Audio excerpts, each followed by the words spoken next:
উত্তর ত্রিপুরার ধর্মনগরের PMC Dharmanagar higher secondary girls স্কুলে শুরু হয়েছে এনএসএসের 7 দিন ব্যাপী স্পেশাল ক্যাম্প।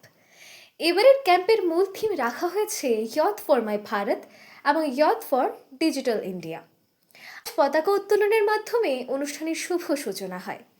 এরপর বিদ্যালয়ের শ্রেণীকক্ষে অতিথিদের বরণ করে নেওয়া হয়। পরে বৃক্ষে জলসেচনের মধ্য দিয়ে ক্যাম্পের আনুষ্ঠানিক উদ্বোধন করা হয়। পাশাপাশি স্বামী বিবেকানন্দের প্রতিকৃতিতে পুষ্পার্ঘ্য অর্পণের মাধ্যমে শ্রদ্ধা নিবেদন করা হয়। অনুষ্ঠানে উপস্থিত ছিলেন উদ্বোধক এসডি কৃতি সুন্দর দেব, বিদ্যালয়ের প্রধান শিক্ষিকা Suparna Ghosh, program officer Nirupama Sen, school পরিচালনা কমিটির chairperson Asim Chakraborty, vice chairperson Shaktinarayan Bhowmik, সদস্যা মুক্তাপুর কায়স্ত ও নবনীতা আচার্য সহ অন্যান্য বিশিষ্ট ব্যক্তিবর্গ। অনুষ্ঠান সঞ্চালনার দায়িত্বে ছিলেন মণিশঙ্কর চক্রবর্তী।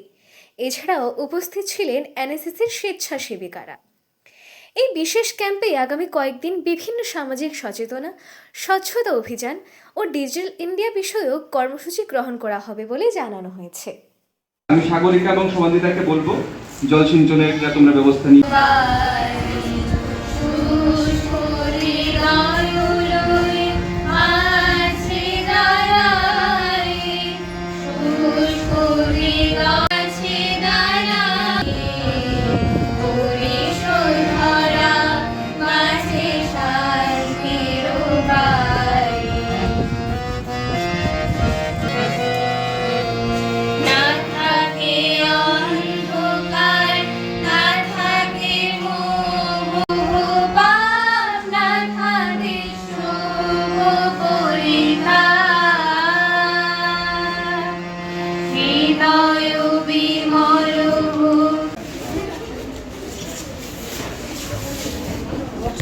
এখানে উপস্থিত সকল অতিথিবৃন্দ এবং বিদ্যালয়ের সকল শিক্ষক শিক্ষিকা বৃন্দ এবং মিডিয়ার বন্ধুরা এবং আমার প্রাণপ্রিয় এনএসএস ভলেন্টিয়ারদের জানাই আন্তরিক প্রীতি, শুভেচ্ছা ও অভিনন্দন।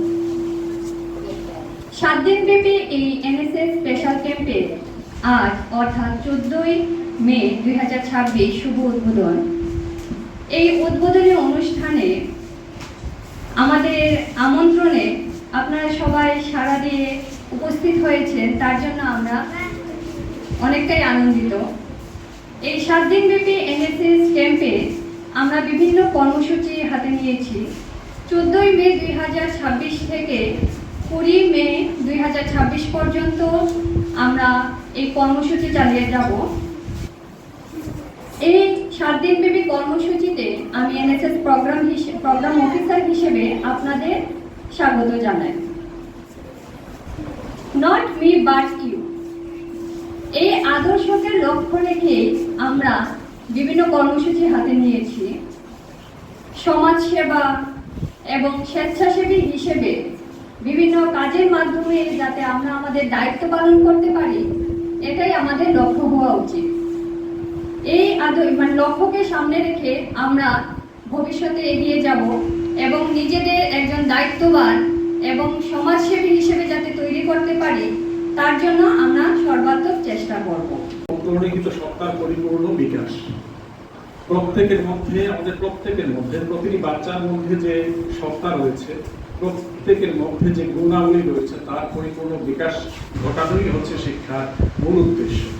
এবং শিক্ষাঙ্গন বা বিদ্যালয় কি? বিদ্যালয় হচ্ছে সমাজের একটি ক্ষুদ্র সংস্করণ। তার জন্য আমি মনে করি Dharmanagar government girls HS school, PMC school, এই স্কুলের ছাত্রছাত্রী হয়েও আমরা গর্ববোধ করতে পারি। এবছর আমি দেখেছি প্রোগ্রামটা আমাদের একটু কম হয়ে গেছে, অন্যান্য বছরের থেকে আরও বেশি প্রোগ্রাম থাকে, আরও অনেক আইটেম যুক্ত থাকে।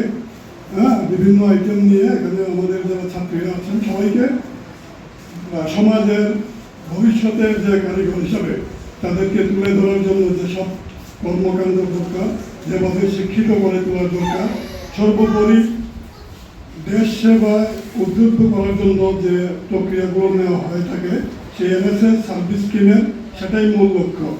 মূল মোটোটাই হলো নট মি বাট ইউ।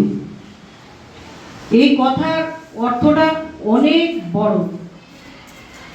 নিজেকে নিয়ে চিন্তা না করে সমাজকে নিয়ে চিন্তা করা, এটা বলা হয় ঠিক আছে, কিন্তু আমার যে ধারণা সেটাই বলছি, সবাইকে নিয়ে চলা, আমার নিজেকে নিয়েও চলা এবং সমাজের সবাইকে নিয়ে চলা। সমাজের বিভিন্ন ধরনের যে সমস্যা, সেই সমস্যাগুলো ফেস করা এবং এটা সবাই মিলে সমাধান খোঁজা। আর সবচেয়ে বড় হলো, তোমরা হলো সামনের সারিতে অভিজ্ঞতা নিয়ে এখান থেকে যাবে বাইরের একটা বড় জগতে। সেই জায়গায় গেলে পরে অনেক রকমের সমস্যা জীবনে আসবে। এতদিন তো ঘরোয়া পরিবেশে বড় হয়েছ, এখন বাইরে যাবে, অনেক ধরনের সমস্যা আসবে, কিন্তু এগুলো বুদ্ধি করে তোমাদেরকে নিজেদেরকে মানিয়ে নিতে হবে। এবং খুব ভালো বক্তব্য আমি নই, কিছু বলার মতো জ্ঞানও আমার নেই। এখানে যারা দিদিমণিরা রয়েছেন, অতিথিরা রয়েছেন, সবাই জ্ঞানী এবং গুণী। তারা অনেক ভালো ভালো কথা বলেছেন, অনেক কিছু বলেছেন। আমি এত কথা বলতে জানি না, ছোট্ট দু একটা কথা বলবো। আমাদের ম্যাডাম বলেছেন যে আগে নিজেকে তৈরি করো, তাহলে সবাইকে সাহায্য করতে পারো। গর্ববোধ হয় যখন আমি আজ থেকে অনেক বছর আগে এই বিদ্যালয়ের এসএমসি পরিচালন কমিটিতে সদস্য হয়েছি। আমার এই ভেবে গর্ববোধ হয়েছে যে আমি এখানে নেতৃত্ব দেব, আমি এখানে অর্ডার দেব, আমি এখানে ম্যাডামদেরকে আমার অর্ডারে চালাবো, এটা ভেবে গর্ববোধ হয়নি। গর্ববোধ এই ভেবে হয়েছে যে একটা সময় আমি যখন এই বিদ্যালয়ের ছাত্রী ছিলাম, শুধু আমি নয়, আমাদের বেঁচে প্রত্যেকটা ছাত্রীরা, আমাদের একটাই ইচ্ছা ছিল, যেটা বললাম, যে আমাদের বিদ্যালয় হবে, বিল্ডিং হবে। তখন তো আর এত কিছু বুঝতাম না, বিল্ডিং হলেই বোধহয় অনেক কিছু হবে। এখন তো বুঝি যে বিল্ডিং হবে, তার ইনফ্রাস্ট্রাকচার ডেভেলপমেন্ট হবে, ল্যাবের বিভিন্ন ব্যবস্থা থাকবে, ভালো শিক্ষিকারা শিক্ষকরা থাকবেন, তবেই একটা বিদ্যালয় একটা জায়গায় গিয়ে পৌঁছবে। কিন্তু ছাত্রী থাকতে শুধু ভাবতাম যে আমার বিদ্যালয়টা অন্য বিদ্যালয়ের মতো বড় বিল্ডিং হোক।